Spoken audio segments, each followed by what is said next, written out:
అందరికీ నమస్కారం. కొన్ని విషయాలు దాచినా దాగవు, ఆపినా ఆగవు. జగన్మోహన్ రెడ్డి గారు నికార్సైన హిందువు, నిజాయితీ కలిగిన హిందువు, ఆయన హిందూ మతాన్నే ఆచరిస్తున్నారు అని చెప్పుకోవటానికి వైసీపీ ఈ మధ్యకాలంలో తెగ ప్రయత్నం చేస్తుంది కదా. కానీ జగన్మోహన్ రెడ్డి గారి క్రిస్టియన్ పార్షియాలిటీ బట్టబయలైపోయింది. మొన్న సుప్రీంకోర్టు ఒక సంచలన తీర్పు ఇచ్చింది కదా. దాని మీద మన ఛానల్లో కూడా నిన్న ఒక వీడియో చేశాం. సుప్రీంకోర్టు ఇచ్చిన తీర్పు ఏంటంటే, హిందూ మతంలో దళితులుగా గిరిజనులుగా ఉన్న వాళ్ళకి రిజర్వేషన్లు ఉన్నాయి. ఎందుకున్నాయి? హిందూ మతంలో దళితుల మీద గిరిజనుల మీద కుల వివక్ష ఉంది.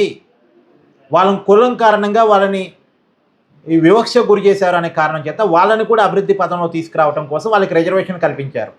అలాగే వాళ్ళ రక్షణ కోసం కొన్ని చట్టాలు చేశారు. అవన్నీ కూడా కుల చట్టంలో ఉన్నంతకాలం వాళ్ళకు వర్తిస్తాయి. కానీ ఒక్కసారి వాళ్ళ మతం మారిన తర్వాత, అంటే క్రిస్టియానిటీలోకి ఇస్లాంలోకి పోయిన తర్వాత ఆ మతంలో కులాలు లేవు.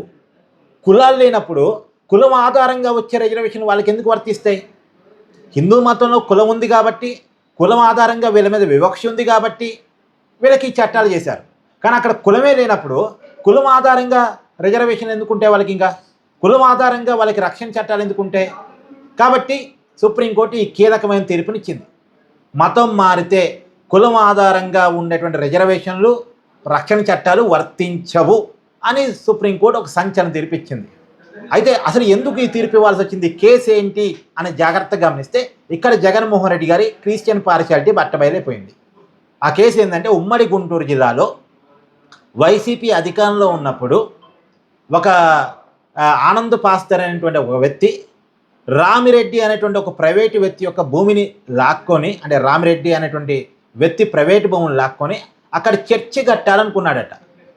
అదేంటి, నా ప్రైవేట్ భూమిలో నువ్వు చర్చి ఎలా కట్టుకుంటావు, నువ్వు ఇక్కడ చర్చి కట్టడానికి వీల్లేదు అని రామిరెడ్డి వాళ్ళ కుటుంబం సంబంధించిన వాళ్ళు అడ్డుపడ్డారట. వాళ్ళు అడ్డుపడితే వాళ్ళ మీద ఈ ఆనంద్ పాస్తర్ అనేటువంటి వ్యక్తి ఎస్సీ అట్రాసిటీ కేసు పెట్టాడు. నన్ను నా కుటుంబ సభ్యులను దూషించాడు కులం పేరుతో అని చెప్పేసి ఎస్సీ అట్రాసిటీ కేసు పెట్టాడు.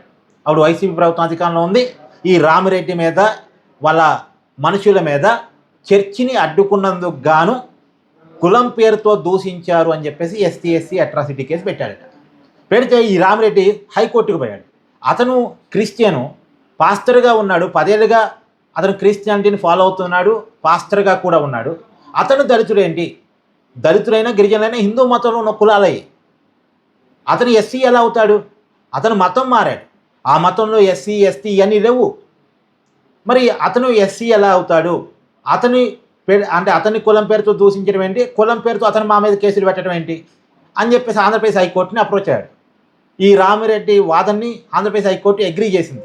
ఆ ఎస్సీ అట్రాసిటీ కేసుని తొలగించేసింది. అయితే అప్పుడు నిజానికి హైకోర్టులో జరిగిన వాదనలో జగన్మోహన్ రెడ్డి ప్రభుత్వం, ఈ పోలీసులు ఈ వాదన ఏంటంటే, వీళ్ళ వాదన ఏంటంటే, అతను పాస్టర్ అయితే కావచ్చు కాక, అతను చర్చికి వెళితే వెళ్ళొచ్చు కాక, కానీ మతం మారాడని గ్యారంటీ ఏంది? మరి చర్చికి వెళ్ళాడు అంటే పాస్టర్గా, మళ్ళా చర్చికి వెళ్ళడం కూడా పక్కన పెట్టండి, అక్కడ పాస్టర్గా ఉండి మత బోధన చేస్తున్నాడంటే మతం మారాడని గ్యారంటీ ఉంది? అతను మతం మారలేదు, ఏదో పాస్టర్గా ఉన్నాడు, చర్చికి అయితే వెళుతున్నాడు, కానీ అతను మతం మారలేదని వాదించారు. అతను పాస్టర్గా ఉన్నాడట, మతం మారలేదట. ఏమన్నా ఉందా అండి ఇక్కడ? అతను పాస్టర్గా ఉన్నాడంటేనే మతం మారినట్టు కదా. మతం మారకుండా పాస్టర్ అయ్యాడా? అతను మతం మారాడు, అతను పాస్టర్గా ఉండి మిగతా వాళ్ళని కూడా మతం మారుస్తున్నాడు. పైగా అతను మతం మారలేదు, అతను చర్చికి ఏదో విశ్వాసం కొద్దీ వెళుతున్నాడు. మరి విశ్వాసం కొద్దీ దేవాలయానికి వస్తాడా? రాడు. ఒక చర్చికే వెళ్తాడు, విశ్వాసం కొద్దీ వెళుతున్నాడట. అంటే ఈ వాదన ప్రభుత్వం తరపున అప్పుడు వైసీపీ ప్రభుత్వం వినిపించింది. అంటే ఇక్కడ అర్థం కాలేదా? ఇక్కడ వైసీపీ స్పాన్సర్డ్ గేమ్. చర్చిని అడ్డుకున్నందుకు రామిరెడ్డి మీద వాళ్ళ మనుషుల మీద కేసులు పెట్టించింది. పైగా ఈ ఆనంద పాస్టర్ తరపున వకాల్తా పుచ్చుకొని ప్రభుత్వం వాదన వినిపించింది.